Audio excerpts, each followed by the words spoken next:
त्या संदर्भामध्ये सध्या तरी आम्ही जे काही करता आणली 1,500 रुपये महिन्याची, ती सध्या आम्ही चालू करतोय।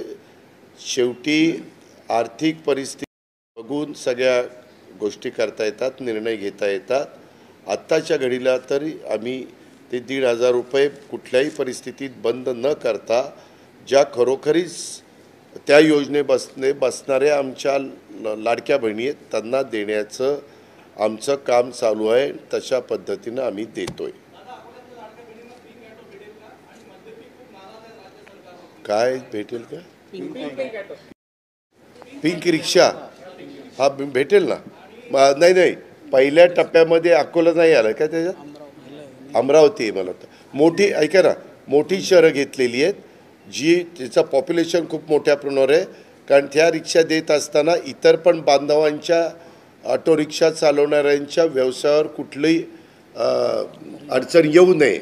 शेवटी योजना आणत असताना कुणाला लाभ द्यायचा आणि कुणाला त्या योजनेच्यामुळं त्रास होईल असं करायचं, असं कुठलंच लोकाभिमुख सरकार करत नाही।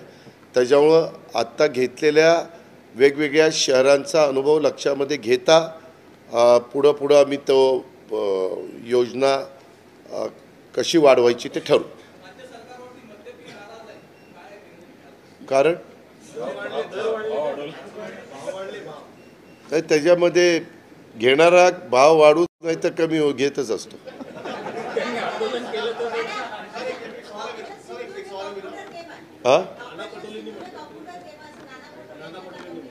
हो का? अशा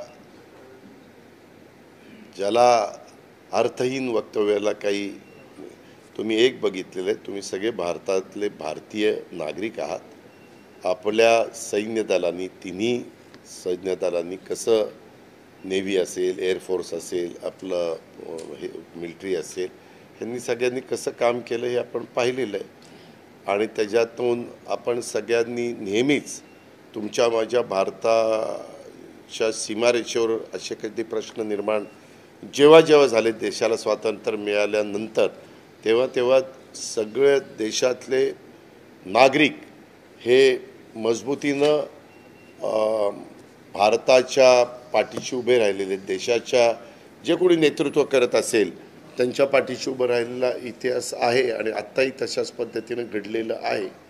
कारगिलच्याही बाबतीमध्ये वाजपेयी साहेब पंतप्रधान असताना सगळेजण त्यांच्या पाठीशी उभे राहिले। आत्ता पण सगळेजण पंतप्रधान नरेंद्र मोदी साहेबांच्या पाठीशी उभे राहिले। त्याच्यानंतर शिष्टमंडळ आपण वेगवेगळ्या राजकीय पक्षाच्या मान्यवरांना त्याचं नेतृत्व घेऊन पाठवली, ती वेगवेगळ्या देशात जाऊन आले। नंतर पंतप्रधानांना पण काल परवा भेटलेले आपण पाहिलेलं आहे। त्याच्यामुळे अशा गोष्टीकडं राजकीय दृष्टिकोनात बघू नये असं माझं मत आहे। काय?